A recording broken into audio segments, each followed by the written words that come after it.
Here's how I went from tiny product launches to six-figure.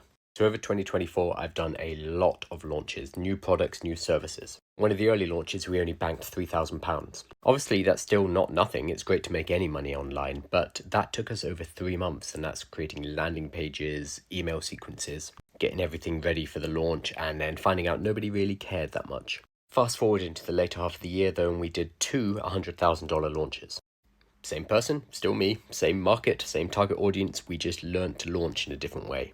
I'm doing a detailed playbook running through each and every step. It's in my newsletter this week. I'll give you a quick summary now.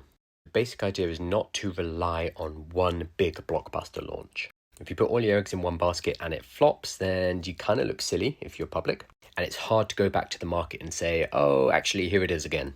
So instead, what you want to do is have a series of gradated launches, getting bigger each time. Your first launch, the whisper launch, you're going to basically DM people or write emails to them and say, hey, I've got something that I think you might be interested in. Are you? It's pretty much a private, secret launch where you are going to people one-to-one and asking them. You're going to give them some kind of early bird deal or maybe even free access for a certain period of time. And your main goal here is just getting the first few paying customers on board so that you can start to collect reviews, testimonials, and case studies. You might even want to give your product away for free initially in order to get case studies and interviews from these people.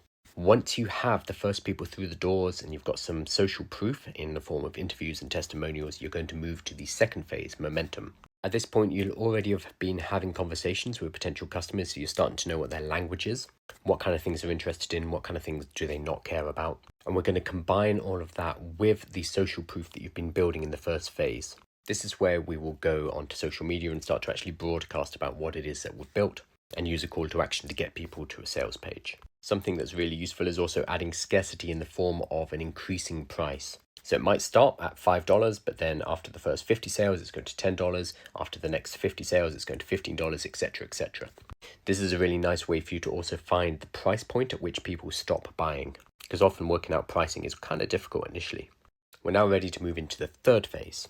This is the rolling thunder phase where we are going to leverage the past successes and scale what works.